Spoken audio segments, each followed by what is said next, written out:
नहीं, ये आग मैंने नहीं लगाई। सुन रहे हो ना तुम? ये सब कैसे हो गया? मैं तो बस इसे रोकना चाहता था। माधव सूखे खेत को खोद रहा था। खेत पूरी तरह सूखा और बंजर था। माधव पसीने में भीगा हुआ अचानक हल्की सी कठोर चीज से टकराता है तो उसमें से एक पुराना घड़ा निकलता है। ये क्या चमत्कार है? ये कैसा घड़ा है? इसमें तो पानी भी नहीं है। ये कोई साधारण घड़ा नहीं लग रहा। घड़े के अंदर मेरा घर जल रहा है। क्या ये मेरा कल है? नहीं नहीं, ये सच नहीं हो सकता। और यहीं से उसकी किस्मत का खेल शुरू होता है।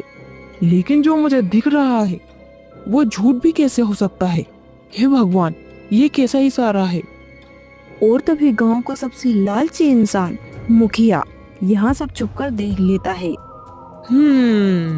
लगता है माधव के हाथ कोई खजाना लगा है। ये कोई मिट्टी का साधारण घड़ा नहीं, कहीं ये सोने की खान तो नहीं? उसकी नजरें सिर्फ घड़े पर टिकी है, जैसे उसे कोई खजाना दिख गया हो। इसे तो मैं हत्या कर ही रहूंगा। इतने सालों से मैं मौके की तलाश में था और आज किस्मत खुद चलकर मेरे पास आई है। अब ये खजाना मेरा होगा, सिर्फ मेरा।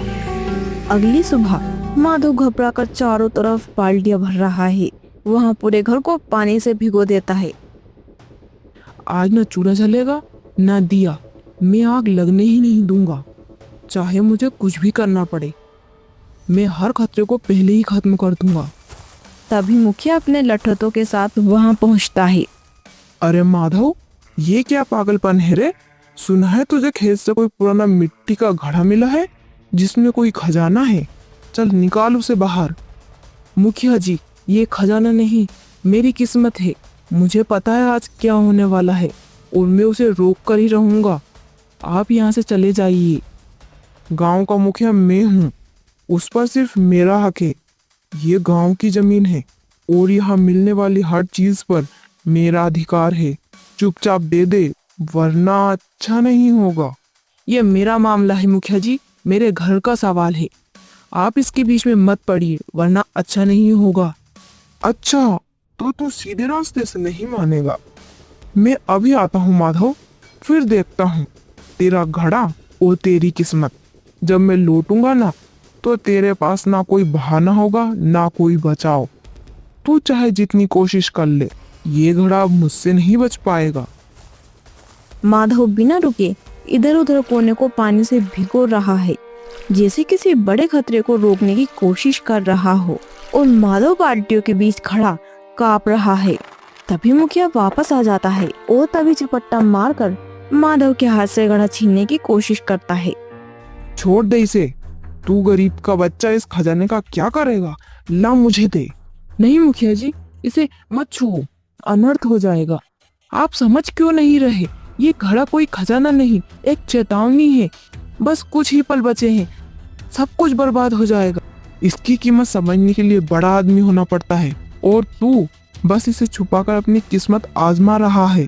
अब ये घड़ा मेरा है, समझा तू? समय जैसे थम गया हो। माधव की आंखों में डर और उसी वक्त खतरा और करीब आ जाता है। छीना झपटी में माधव का पैर फिसला। तभी माधव अपना संतुलन खो देता है और उस बाल्टी से टकराया जिसने उसने हड़बड़ी में पानी के बजाय मिट्टी का तेल भर दिया था। तेल फर्श पर फैल जाता है और अनजाने में वही गलती कर बैठता है जो सबसे बड़ा खतरा बन जाती है। मुखिया के हाथ से घड़ा छूटकर नीचे गिर जाता है और साथ में उसके हाथ की बीड़ी भी नीचे गिर जाती है और पूरे तेल में आग लग जाती है। नहीं, ये क्या हुआ? मैंने तो आग को रोकने के लिए ये सब किया था और मेरी ही कोशिश से आग लग गई। एक पल में सब कुछ बदल जाता है। धीरे धीरे उठती आग अचानक विकराल रूप ले लेती है और देखते ही देखते सब कुछ आग की लपटों में घिर जाता है। मुखिया तो डर के मारे भाग चुका था। चारों तरफ सिर्फ सन्नाटा। जहाँ कभी घर हुआ करता था वहाँ अब सिर्फ राख बची है। माधव टूटे घड़े का एक टुकड़ा उठाता है। माधव की आंखों में पछतावा और दर्द साफ झलकता है। जिससे बचाना चाहता था वही कर बैठा। ये मैंने क्या कर दिया? घड़े में आग दिखाई दी, पर मैंने यह नहीं देखा कि आग मेरी अपनी घबराहट और कोशिश की वजह से लगेगी।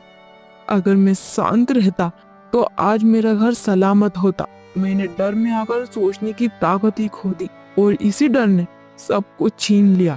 काश मैं थोड़ा ठहर जाता। माधव राख हटाता है तो एक पुराने संदूकची निकलती है जो आग की तपन से जमीन के ऊपर आ गई थी। उसमें सोने के कुछ सिक्के और राख के नीचे छुपा सच सब सामने आ जाता है। वक्त को कोई नहीं जीत सकता।